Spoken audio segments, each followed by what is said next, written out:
ಹೊಸ ಹೊಸ ಡಿಜಿಟಲ್ ಮಾಧ್ಯಮಕ್ಕೆ ಹೋದ ಸಮೇತ ನನ್ನ ಒಂದು ಹೃದಯಾಂತರದ ಮಾತು ಅಂತ ಹೇಳಿದ್ರೆ ಪೇಷಂಟ್ ಕೇರ್ ಹೇಳುವಂಥದ್ದೇ ಒಂದು ತುಂಬಾ ಇಂಪಾರ್ಟೆಂಟ್. ಯಾವಾಗ ನೀವು ಪೇಷಂಟ್ ಹತ್ತಿರದಲ್ಲಿ ಅವರಿಗೆ ಬೇಕಾದ ಹಾಗೆ ಅದನ್ನು ಅವರಿಗೆ ಸರ್ವಿಸ್ ಕೊಡ್ತೀರಾ, ಅದರ ಮೇಲೆ ಬೇರೆ ಯಾವುದೂ ಇಲ್ಲ. ಇದೆಲ್ಲ ಸಮೇತ ಬೇಕು. ಯಾಕಂತ ಹೇಳಿದ್ರೆ ಇವತ್ತು ನಮಗೆ ಲೀಗಲ್ಲಿ ಎಲ್ಲ ಡಾಕ್ಯುಮೆಂಟ್ಸ್ ಇಂಪಾರ್ಟೆಂಟ್. ಈಗ ಪೇಷಂಟ್ ಕೇರ್ಗಿಂತ ಜಾಸ್ತಿ ಡಾಕ್ಯುಮೆಂಟೇಶನ್ ಮಾಡೋದೇ ತುಂಬಾ ಒಂದು ಕೆಲಸ ಆಗ್ತದೆ. ನಾನು ಅದಕ್ಕೋಸ್ಕರವೇ IOS ಆಗಲಿ ಬೇರೆ ಯಾವುದೇ ಒಂದು ಇದನ್ನು ಮಾಡಲಿಲ್ಲ. ಯಾಕಂದ್ರೆ ಅದಕ್ಕೆ ಬೇಕಾದಷ್ಟು ಫಾರ್ಮಾಲಿಟೀಸ್ ಉಂಟು.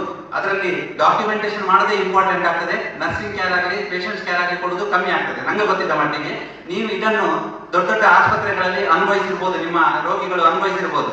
ಯಾಕಂದ್ರೆ ಇವರು ಹೇಳಿದ್ರಾಗ ಇಡೀ ದಿವಸ ಅವರಿಗೆ ಡಾಕ್ಯುಮೆಂಟ್ ಬರೆಯದೇ ಒಂದು ಕೆಲಸ ಆಗ್ತದೆ. ಯಾರ ಸಮೇತ ಪೇಷಂಟ್ ಹತ್ರ ಹೋಗಲಿಕ್ಕೆ ಪುರ್ಸೋತಿಲ್ಲ. ಆದ್ರೆ ನಾವು ಮೇಲೆ ಬಂದದ್ದು ನಂಗೆ ಕಾಣ್ತದೆ, ನಾವು 1995 ಇಸ್ವಿಯಲ್ಲಿ ಆಸ್ಪತ್ರೆ ಓಪನ್ ಮಾಡಿದ್ದೇವೆ. 25 ಬೆಡ್ ಆಸ್ಪತ್ರೆಯಿಂದ ಇವತ್ತು ಸುಮಾರು 100 ಬೆಡ್ ತನಕ ಬಂದಿದೆ. ಈ ಒಂದು ಸಂದರ್ಭದಲ್ಲಿ ನಾವು ನರ್ಸಿಂಗ್ ಕೇರ್ಗೆ ಇಂಪಾರ್ಟೆಂಟ್ ಕೊಡ್ತಾ ಇದ್ದದ್ದು. ಆದ್ರಿಂದ ನಾವು ಯಾವುದೇ ಒಂದು ರೀತಿಯ ಇನ್ಸೂರೆನ್ಸ್ ಆಗಲಿ ಬೇರೆ ಯಾವುದೇ ಒಂದು ಇದಕ್ಕಾಗಲಿ ನಾವು ಇಷ್ಟೊತ್ತರೆಗೆ ಟೈ ಅಪ್ ಮಾಡ್ಕೊಳ್ಳಿಲ್ಲ. ನಮಗೆ ನರ್ಸಿಂಗ್ ಕೇರ್ ಕೊಡಬೇಕು, ನರ್ಸ್ ಪೇಷಂಟ್ಸ್ ಒಳ್ಳೆ ರೀತಿಯಲ್ಲಿ ನಮ್ಮಲ್ಲಿ ಬಂದವರಿಗೆ ಹುಷಾರಾಗಬೇಕು. ಸೊ ಅವರ ಬಾಯಿಂದ ಏನು ಮೌತ್ ಟು ಮೌತ್ ಪಬ್ಲಿಸಿಟಿ ಆಗ್ತದೆ. ಸೊ ಆ ರೀತಿ ಅವರು ನಮ್ಮಲ್ಲಿ ಬರುವವರಾಗಿರ್ಬೇಕು ಅಂತ ಒಂದು ನಾವು ನೋಡ್ತಾ ಇದ್ದೇವೆ. ಕಣ್ಣಾರೆ 30 ವರ್ಷದಿಂದ ಸೇವೆ ಕೊಟ್ಟು ನಾವು ಅವರನ್ನು ಎಷ್ಟೋ ವರ್ಷದಿಂದ 30 ವರ್ಷದಿಂದ ಬರುವವರ ಸಮೇತ ಇವತ್ತು ನಾವು ನೋಡ್ತಾ ಇದ್ದೇವೆ. ಅದು ನಮಗೆ ತುಂಬಾ ಸಂತೋಷದ ವಿಷಯ. ಅದೇ ರೀತಿ ನಾವು ಪೇಷಂಟ್ಸ್ ಕೇರ್ ಕೊಡಬೇಕು, ಹೌದು. ಅದರ ಒಟ್ಟಿಗೆ ಪರಿಸರದ ಬಗ್ಗೆ ಸಹ ನಾವು ತುಂಬಾ ಕಾಳಜಿ ವಹಿಸಬೇಕಾಗ್ತದೆ. ಶ್ರೀಯುತ ಡಾಕ್ಟರ್ ಲಕ್ಷ್ಮೀಕಾಂತ್ ಅವರು ಇಲ್ಲಿದ್ದಾರೆ, ಪರಿಸರದ ಅಧಿಕಾರಿ, ಪೊಲ್ಯೂಷನ್ ಕಂಟ್ರೋಲ್ ಆಫೀಸರ್ ಇಲ್ಲೇ ಕುತ್ಕೊಂಡಿದ್ದಾರೆ.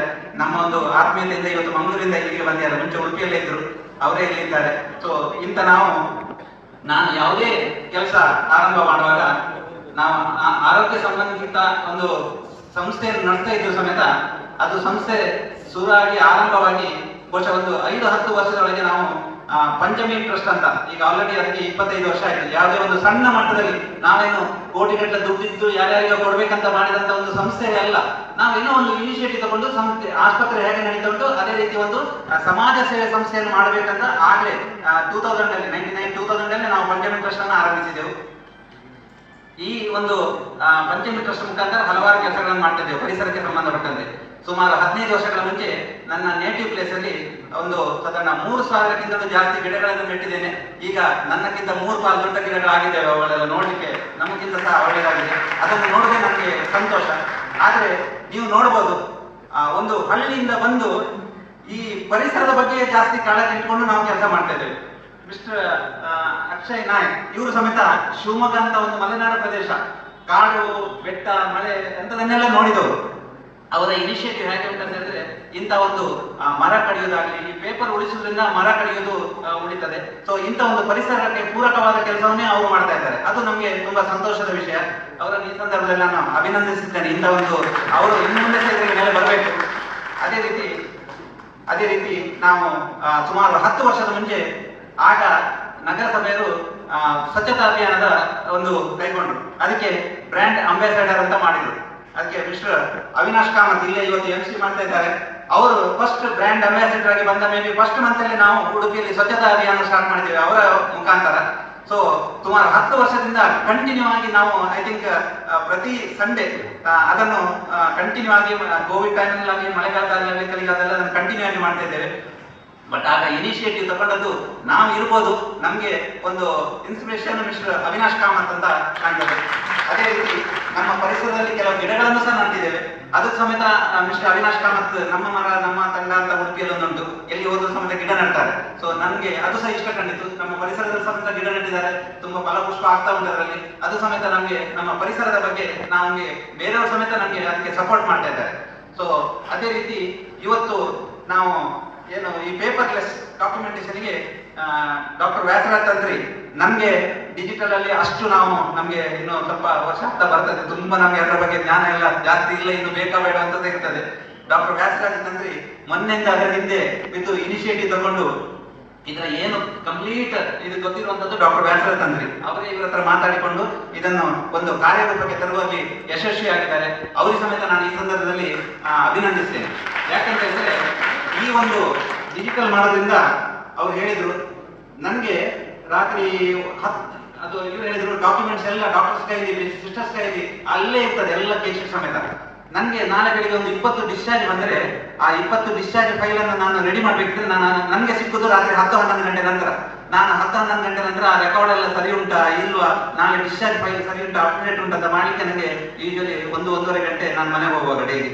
ಇದು ನನ್ನ ಸುಮಾರು 25-30 ವರ್ಷದಿಂದ ನಾನು ಹೆಚ್ಚಾಗಿ ಮನೆಗೆ ಹೋಗುವಾಗ 1-1.5-2 ಗಂಟೆ ಸಾಗುದುಂಟು. ಯಾಕಂದ್ರೆ ಆ ಮಧ್ಯದಲ್ಲಿ 11 ಗಂಟೆ ನಂತರ ಹೆಚ್ಚಾಗಿ ಸಿಸ್ಟರ್ಸ್ ಅವರಿಗಾಗಲಿ ಯಾರಿಗಾಗಲಿ ಆ ಕೇಸ್ ಶೀಟ್ ಬೇಕಾಗ್ತದೆ. ಆ ಕೇಸ್ ಶೀಟ್ ಅನ್ನು ನಾವು ನೋಡಿಕೊಂಡು ಚೆಕ್ ಮಾಡ್ತಿದ್ದೆ. ಇಂಥ ಒಂದು ಪ್ರಸಂಗವನ್ನು ಇವರು ಈಗ ತಪ್ಪಿಸಿದ್ದಾರೆ. ಸೊ ಅದನ್ನು ಸಮೇತ ನಾವು ಬೇಕಾದ್ರೆ ಮನೆಯಲ್ಲಿ ನೋಡ್ಬೋದು ಅಂತ ಹೇಳಿದ್ರು ಅವರು. ಸೊ ಇದು ಒಂದು ನನಗೆ ತುಂಬಾ ಸಂತೋಷದ ವಿಷಯ. ಅದೇ ರೀತಿ ಈ ಡಾಕ್ಯುಮೆಂಟೇಶನ್ ನೀವೆಲ್ಲ ಕೇಸ್ ಶೀಟ್ ಬರೀತೀರ, ಡಾಕ್ಟರ್ಸ್ ಅವರೆಲ್ಲ ಸಿಸ್ಟರ್ಸ್ ಬರೀತೀರ, ತುಂಬಾ ಪೇಜ್ ಗಟ್ಟಲೆ ಬರೀಲಿಕ್ಕಿರ್ತದೆ ಎಲ್ಲರೂ ಸಮೇತ. ಆದರೆ ಮಂತ್ ಎಂಡ್ ಆಗುವಾಗ ಅದು ತುಂಬಾ ದೊಡ್ಡ ಒಂದು ಪೇಪರ್ ಬಂಡಲ್ ಆಗ್ತದೆ. ವರ್ಷಕ್ಕಾಗುವಾಗ ನಮ್ಗೆ ಕಾಣ್ತದೆ ನಮ್ಮ ಆಸ್ಪತ್ರೆ ಎಷ್ಟು ದೊಡ್ಡ ಬಿಲ್ಡಿಂಗ್, ಇಂಥದ್ದು 2-3 ಬಿಲ್ಡಿಂಗ್ ಮಣಿಪಾಲದಲ್ಲಿ ಬೇಕಾಗ್ಬೋದು. MRD ಸೆಕ್ಷನ್ ಈ ರೆಕಾರ್ಡ್ ಇದನ್ನು ಇಟ್ಕೊಳ್ಳಿಕ್ಕೆ ನಾವು ಪ್ರತಿಯೊಂದು ರೆಕಾರ್ಡ್ ಅನ್ನು ಕೂಡಲೇ ಬಿಸಾಡ್ಲಿಕ್ಕಿಲ್ಲ. 7 ಇಯರ್ಸ್ 15 ಇಯರ್ಸ್ 20 ಇಯರ್ಸ್ ಸಣ್ಣ ಮಕ್ಕಳಾದ್ರೆ ಅದನ್ನು 20-21 ವರ್ಷದವರೆಗೆ ಇಟ್ಕೊಳ್ಬೇಕಾಗ್ತದೆ. ಆ ಕೇಸ್ ಶೀಟ್ ಅನ್ನು MLC ಕೇಸ್ ಶೀಟ್ ಅನ್ನು ಸಮೇತ ತುಂಬಾ ವರ್ಷ ಇಟ್ಕೊಳ್ಬೇಕಾಗ್ತದೆ. ಇದು ಸಹ ನನಗೆ ತುಂಬಾ ಹೆಡ್ಡೇಕ್. ಹಾಸ್ಪಿಟಲ್ ಅಲ್ಲಿ ಜಾಗ ಇಲ್ಲ, ಇದನ್ನೆಲ್ಲ ಕೇಸ್ ಶೀಟ್ ಹಾಕುದು, ಅದನ್ನು ತಗೊಂಡೋಗಿ ಮತ್ತೆ ಗೋಡನಲ್ಲಿ ಹಾಕುದು, ಅಲ್ಲಿಂದ ತಗೊಂಡೋಗಿ ನಮ್ಮ ಊರಲ್ಲಿ ಬೇಕಾದಷ್ಟು ಜಾಗ ಉಂಟು ಅಂದ್ರೆ ಅಲ್ಲಿ ತಗೊಂಡೋಗಿ ಇಟ್ಟು ಅಲ್ಲಿ 10 ವರ್ಷ ತಗೊಂಡೋಗಿ ಮತ್ತೆ ಡಿಸ್ಪೋಸ್ ಮಾಡೋದು. ಅಂತೂ ಆ ಪೇಪರೇ ತುಂಬಾ ಆಗ್ತದೆ. ಸೊ ಇಂಥ ಪೇಪರ್ ಇನ್ನು ಮುಂದೆ ನಿಮಗೆ ಕಾಣ್ತದೆ ಒಂದು ವಾರ 10 ದಿವಸದಲ್ಲಿ ನಮ್ಮ ಹಾಸ್ಪಿಟಲ್ ವರ್ಷ ಯಾವ ಟೇಬಲ್ ಮೇಲೆ ಕೇಸ್ ಶೀಟ್ ಇರುವುದಿಲ್ಲ ನನ್ನ ಪ್ರಕಾರ. ಈಗ ನಿನ್ನೆ ಮೊನ್ನೆಯಿಂದ ಇಂಥ ಪೇಷಂಟ್ ಇದು ಕೇಸ್ ಶೀಟ್ ಉಂಟು, ಇವತ್ತಿಂದ ನಾನು ನೋಡ್ಬೇಕಿದ್ರೆ ಟ್ಯಾಬಲ್ಲೇ ನೋಡ್ಬೇಕಾಗ್ತದೆ. ಸೊ ಅಂತ ಒಂದು ಅದು ಏನೇ ಇರಲಿ ಒಂದು ಒಳ್ಳೆ ಇನಿಷಿಯೇಟಿವ್ ಪ್ಲಾನ್ ಮಾಡಿದ್ದಾರೆ ಮಿಸ್ಟರ್ ಅಕ್ಷಯ್ ಮತ್ತು ಡಾಕ್ಟರ್ ವೈಸರಾಜ್. ಯಾಕಂದ್ರೆ ನಾವು ಪರಿಸರದೊಂದಿಗೆ ನಾವು ಮುಂದುವರ್ಕೊಂಡು ಹೋಗ್ಬೇಕಾಗ್ತದೆ ಯಾವುದೇ ಒಂದು ಕೆಲಸ ಮಾಡುವಾಗ. ನೀವು ಪರಿಸರ ಹಾಳಾದ್ರೆ ನೀವು ನೋಡ್ತೀರಿ ಡೆಲ್ಲಿ ಆಗ್ಲಿ ಬೆಂಗಳೂರು ಆಗ್ಲಿ ಪೊಲ್ಯೂಷನ್ ಎಲ್ಲ ಸಿಕ್ಕಿನ ಸಮೇತ. ಅದೇ ರೀತಿ ನಾವು ನಾಳೆ ಮರ ಗಿಡಗಳನ್ನು ನೆಟ್ಟು ಬೆಳೆಸಿ ಪೋಷಿಸಿದ್ರೆ ನಮ್ಗೆ ಬೇಕಾಗುವ ಆಕ್ಸಿಜನ್ ಆಗ್ಲಿ ಯಾವುದೇ ಆಗ್ಲಿ ಸಮೇತ ಸಿಕ್ಲಿಕ್ಕೆ ಸಮೇತ ಕಷ್ಟ ಆಗ್ತದೆ. ನಮ್ಗೆ ಸಹ ಈಗ ಹಾಸ್ಪಿಟಲ್ ಅಲ್ಲಿ ಆಕ್ಸಿಜನ್ ಚಾರ್ಜಸ್ ಅಂತ ಹಾಕುವಾಗ ನಂಗೆ ತುಂಬಾ ಕಾಣ್ತದೆ, ಬಿಲ್ ಮಾಡುವಾಗ ಕಾಣ್ತದೆ ತುಂಬಾ ಇಷ್ಟು ಆಕ್ಸಿಜನ್ ಚಾರ್ಜ್ ಹಾಕ್ಬೇಕಾ, 5,000 ರೂಪಾಯಿ ಆಗ್ತದ 8,000 ರೂಪಾಯಿ ಆಗ್ತದೆ ಅಂತ. ಯಾಕಂದ್ರೆ ಒಂದು ಆಕ್ಸಿಜನ್ಗೆ ಇಷ್ಟು ದುಡ್ಡು ಕೊಡ್ಬೇಕಾ ನಾವು ಅಂತ ಹೇಳಿ, ಯಾಕಂದ್ರೆ ಅದು ನಾವು ಬೈ ಮಾಡ್ಬೇಕಾಗ್ತದೆ, ಅದಕ್ಕೆ ಇನ್ವೆಸ್ಟ್ಮೆಂಟ್ ಮಾಡ್ಬೇಕಾಗ್ತದೆ, ಧರ್ಮಕ್ಕೆ ಬರೋದಿಲ್ಲ. ಆದ್ರೆ ಪೇಷಂಟ್ ಕಾಣ್ತದೆ ನಾನು ಉಸಿರಾಡೋದು ಆಕ್ಸಿಜನ್ ಸಮೇತ ನಾನು ಇಷ್ಟು ದುಡ್ಡು ಕೊಡ್ಬೇಕಾಗ್ತದೆ. ಬಟ್ ಅನಿವಾರ್ಯತೆ ಆಗಿದೆ ಈಗ. ಆದ್ರಿಂದ ಈ ಒಂದು ಮರ ಗಿಡಗಳನ್ನು ಬೆಳೆಸಿ ನಾವು ಉಳಿಸಿದಲ್ಲಿ ಖಂಡಿತಕ್ಕೂ ಸಮೇತ ಮುಂದಿನ ದಿನಗಳಲ್ಲಿ ಇದೊಂದು ದೊಡ್ಡ ಒಂದು ಇನಿಷಿಯೇಟಿವ್ ನಾವು ತಗೊಂಡಾಗ ಆಗ್ತದೆ. ಪರಿಸರದ ಬಗ್ಗೆಯೂ ನಾವೊಂದು ಒಳ್ಳೆ ಪರಿಸರ ಕಾಳಜಿಯನ್ನು ಮಾಡಿದಾಗ ಆಗ್ತದೆ. ಇದಕ್ಕೆ ಸಮೇತ ಇದು ಸಪೋರ್ಟ್ ಮಾಡಿದಾಗ ಆಗ್ತದೆ. ಇಂಥ ಒಂದು ಪೇಪರ್ಲೆಸ್ ಏನು ಡಾಕ್ಯುಮೆಂಟೇಶನ್ ಇವತ್ತು ಮಾಡಿದ್ದಾರೆ ಅದು ನಮ್ಮ ಪ್ರಾಣ ಕೇರ್ ಅಂತ ಉಂಟು. ಪ್ರಾಣ ಕೇರ್ ಅಂದ್ರೆ ಈಗಲೇ ನಾವು ಹೇಳಿದಾಗೆ ಉಸಿರಾಟಕ್ಕೆ ಸಮೇತ ಪ್ರಾಣವಾಯು ಅಂತ ಹೇಳಿ ಹೇಳ್ತೇವೆ. ಈ ಒಂದು ಉಸಿರಾಟಕ್ಕೆ ಸಮೇತ ಅದು ಒಳ್ಳೆಯದೇ.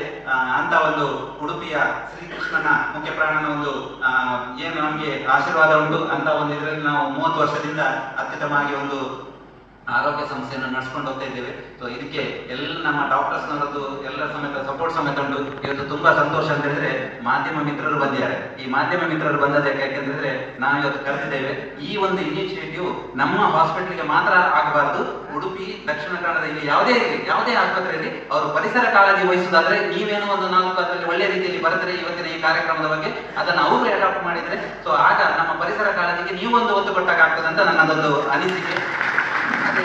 ಅದೇ ರೀತಿ ನಮ್ಮ ವೈದ್ಯ ಮಿತ್ರರು ಬಂದಿದ್ದಾರೆ.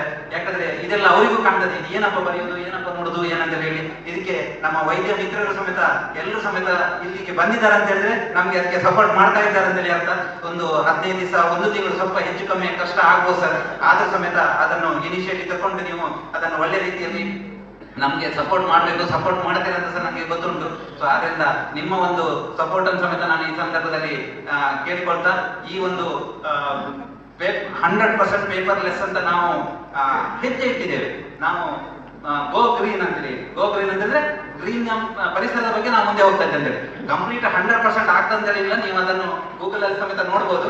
ಆದ್ರೆ ಗೋ ಗ್ರೀನ್ ಅಂತಂದ್ರೆ ನಾವು ಒಂದು ಪರಿಸರದ ಉಳಿಸುವಿಕೆ ಬಗ್ಗೆ ಫಸ್ಟ್ ಹೆಜ್ಜೆ ಇಟ್ಟಿದ್ದೇವೆ ಅಂತ ಹೇಳಿ. ಅಟ್ಲೀಸ್ಟ್ ಒಂದು 90% ಆದ್ರೂ ಸಮೇತ ಫಸ್ಟ್ ಇಯರ್ ಅಲ್ಲಿ ಒಂದು 80% ಆದ್ರೂ ಪೇಪರ್ ಉಳಿಸುವಲ್ಲಿ ನಮ್ಮ ಪ್ರಯತ್ನ ಗ್ಯಾರಂಟಿ ಆಗ್ತದೆ.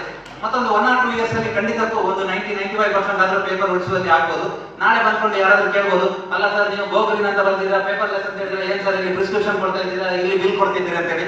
ಇದಕ್ಕೆಲ್ಲ ನಮ್ಗೆ ಸ್ವಲ್ಪ ಟೈಮ್ ಬೇಕಾಗ್ಬೋದು ಎಲ್ಲದನ್ನು ಸಮೇತ ಕೋರಿಲೇಟ್ ಮಾಡ್ಲಿಕ್ಕೆ, ಒಂದಕ್ಕೊಂದು ಅದನ್ನು ಯಾವುದು ಇವರ ಒಂದು ಟೆಕ್ನಾಲಜಿಗೆ ಅಡಾಪ್ಟ್ ಮಾಡ್ಲಿಕ್ಕೆ ಮತ್ತೆ ಇನ್ನೊಂದು ಅಂತ ಹೇಳಿದ್ರೆ ಈಗ ಡಿಸ್ಚಾರ್ಜ್ ಸಮರಿ ಸಮೇತ ತುಂಬಾ ಹೊತ್ತು ಟೈಮ್ ತಗೊಳ್ತದೆ. ನನ್ ಕಾಣ್ತದೆ ಇನ್ನು ಮುಂದೆ ಆರ್ಟಿಫಿಷಿಯಲ್ ಇಂಟೆಲಿಜೆನ್ಸ್ AI ತಗೊಂಡ್ರೆ ನನ್ ಕಾಣ್ತದೆ ಇದನ್ನೆಲ್ಲ ಸಮೇತ ಡಿಸ್ಚಾರ್ಜ್ ಅಂತ ಡಾಕ್ಟರ್ ಏನು ಬರೆದ್ರು ಬಹುಶಃ ಅದರ ಬಗ್ಗೆ ಪ್ಲಾನ್ ಮಾಡ್ತಾ ಇದ್ದಾರೆ. ಡಿಸ್ಚಾರ್ಜ್ ಅಂತ ಡಾಕ್ಟರ್ ಬಂದು ಡಿಸ್ಚಾರ್ಜ್ ಮೆಡಿಸಿನ್ಸ್ ಎಲ್ಲ ಬರ್ದು ಹೋದ್ರೆ ಮೇ ಬಿ ಆರ್ಟಿಫಿಷಿಯಲ್ ಇಂಟೆಲಿಜೆನ್ಸ್ ಕೊಟ್ರೆ may be within 2 to 3 minutes ನಿಮಗೆ ಇಡೀ ಸಮರ ಇಡೀ ಇದನ್ನ ಡಿಸ್ಚಾರ್ಜ್ ಸಮರಿ 5 ನಿಮಿಷ ಸಿಕ್ಕುವಂತ ಕಾಲ ಹೆಚ್ಚಿಲ್ಲ. ಅದು ಸಮೇತ ಇವರು ಖಂಡಿತಕ್ಕೂ ಮಾಡ್ಲಿಕ್ಕೆ ಪ್ಲಾನ್ ಮಾಡ್ತಾ ಇದ್ದಾರೆ. ಅದು ಸಮೇತ ಸಕ್ಸಸ್ ಆದ್ರೆ ನಮ್ಮ ಒಂದು ಈ ಏನು ಇನಿಷಿಯೇಟಿವ್ ಉಂಟು ಅದು ಖಂಡಿತಕ್ಕೂ ರೋಗಿಗಳ ಪಾಲಿಗೆ ಒಂದು ಒಳ್ಳೆದಾಗ್ತದೆ. ಯಾಕಂದ್ರೆ ತುಂಬಾ ಹೊತ್ತು ಡಾಕ್ಟರ್ಸ್ ವೇಟ್ ಮಾಡೋದಾಗ್ಲಿ ರೋಗಿಗಳು ವೇಟ್ ಮಾಡೋದಾಗ್ಲಿ ಇರ್ತದೆ. ಈಗ ಪ್ರತಿಯೊಂದು ಮಣಿಪಾಲ ಅಂತ ದೊಡ್ಡ ಸಂಸ್ಥೆಯಲ್ಲಿ ಬೆಳಿಗ್ಗೆ ಡಿಸ್ಚಾರ್ಜ್ ಹೇಳಿದ್ರೆ ಇವತ್ತು ಸಾಯಂಕಾಲ ಡಿಸ್ಚಾರ್ಜ್ ಆಗ್ಬೋದು, ಇಲ್ಲದ್ರೆ ನಾಳೆ ಡಿಸ್ಚಾರ್ಜ್ ಆಗ್ಬೋದು. ನಮ್ಮ ಸಂಸ್ಥೆಯಲ್ಲಿ ಮಿನಿಮಮ್ ನಾವೊಂದು 2 hours to 4 hours ತಗೊಳ್ತೇವೆ.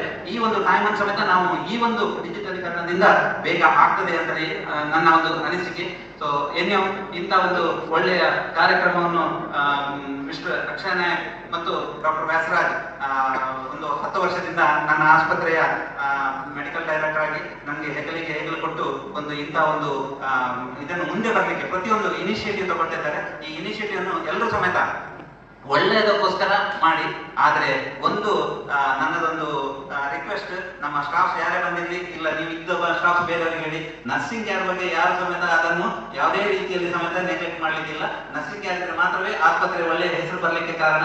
ಅದು ಆ ನರ್ಸ್ ಏನು ಪೇಷಂಟ್ಸ್ ನಿಮ್ಗೆ ಅದನ್ನೊಂದು ಆಶೀರ್ವಾದ ಮಾಡ್ತಾರೆ, ನೀವು ಒಳ್ಳೆ ಕೆಲಸ ಮಾಡಿದಕ್ಕೆ ಅದು ನಿಮ್ಮ ಲೈಫ್ ಲಾಂಗ್ ನಿಮ್ಗೆ ಒಂದು ಒಳ್ಳೇದಾಗಲಿಕ್ಕೆ ಕಾರಣ ಅಂತ ಹೇಳ್ತಾ ಈ ಒಂದು ಕಾರ್ಯಕ್ರಮಕ್ಕೆ ನೀವೆಲ್ಲ ಬಂದಿದ್ದೀರಾ. ಸ್ವಲ್ಪ ಜಾಸ್ತಿ ಮಾತಾಡಿದೆ ನಾನು ಬಹುಶಃ. ಆದ್ರೂ ಸಮೇತ ನಮ್ಮ ಇವತ್ತಿನ ಎಲ್ಲ ಅತಿಥಿಗಳಿಗೆ ಮತ್ತು ನನ್ನ ವೈದ್ಯ ಮಿತ್ರರಿಗೆ, ಮಾಧ್ಯಮ ಮಿತ್ರರಿಗೆ, ಪ್ರತಿಯೊಬ್ಬರಿಗೆ ಸಮೇತ ಮತ್ತೆ ನಮ್ಮ ಈ ಒಂದು ಕಾರಣಕರ್ತರಾದಂತಹ ಮಿಸ್ಟರ್ ಆನಂದ್ ಅವರು ಸಮೇತ ಇವತ್ತಿದ್ದಾರೆ. ಯಾಕಂದ್ರೆ ಅವ್ರು ನನ್ನ ಹತ್ರ ಒಂದು 2-3 ತಿಂಗಳ ಮುಂಚೆ ಹೇಳಿದ್ರು, ಏನ್ ಸರ್ ಇದೆಲ್ಲ ಪೇಪರ್ ಗೀಪರ್ ಏನ್ ಸರ್ ಇದು ಸ್ವಲ್ಪ ಬೇಗ ಮಾಡಿ ಸರ್ ಇದೆಲ್ಲ ನೀವು ನನ್ನ ಹತ್ರ ಬಂದು ನಾನು ಹೇಳ್ತೇನೆ ಅಂತ ಹೇಳಿದ್ರು.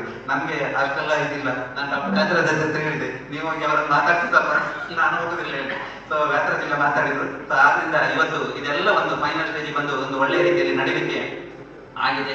ಇವತ್ತು ಕ್ಯಾಲೆಂಡರ್ ವರ್ಷದ ಒಂದು ಹೊಸ ವರ್ಷ ಇವತ್ತಿನಿಂದ ಇದನ್ನು ಆರಂಭಿಸಿದ್ದೇವೆ. ಇವತ್ತು ಬೆಳಿಗ್ಗೆ ನಾವು ಎಲ್ಲ ಸಮೇತ ಟ್ಯಾಬಲ್ಲೇ ಬರೆದು ರೆಡಿ ಮಾಡ್ತಾ ಇದ್ದಾರೆ. ಸೊ ಆದ್ರಿಂದ ಇದನ್ನೆಲ್ಲ ಡಾಕ್ಟರ್ಸ್ ಉಪಯೋಗ ಮಾಡ್ಕೊಳ್ಳಿ, ಸ್ಟಾಫ್ಸ್ ಉಪಯೋಗ ಮಾಡ್ಕೊಳ್ಳಿ. ಈ ಒಂದು ಇನಿಷಿಯೇಟಿವ್ ತಗೊಳ್ಳೋದಕ್ಕೆ ಮತ್ತು ಇವತ್ತಿನ ಕಾರ್ಯಕ್ರಮಕ್ಕೆ ಎಲ್ಲರೂ ಸಮೇತ ಸಪೋರ್ಟ್ ಮಾಡಿದ್ದಾರೆ.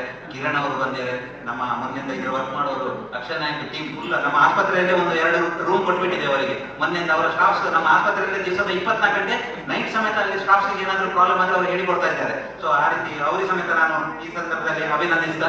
ಮತ್ತು CCTV ಆಗಲಿ ನಮ್ಮ ಪ್ರತಿಯೊಂದು ಕೋಆರ್ಡಿನೇಟ್ ಮಾಡಲಿಕ್ಕೆ ಮಿಸ್ಟರ್ ಯೂಸೆಫ್ ಮತ್ತು ನಮ್ಮ ಉಳಿದ ಸ್ಟಾಫ್ನವರಿದ್ದಾರೆ. ಅವರೆಲ್ಲರಿಗೂ ಸಮೇತ ನಾನು ಈ ಸಂದರ್ಭದಲ್ಲಿ ಧನ್ಯವಾದ ಹೇಳ್ತಾ ನನ್ನ 2 ಮಾತು ಮುಗಿಸ್ತೇನೆ.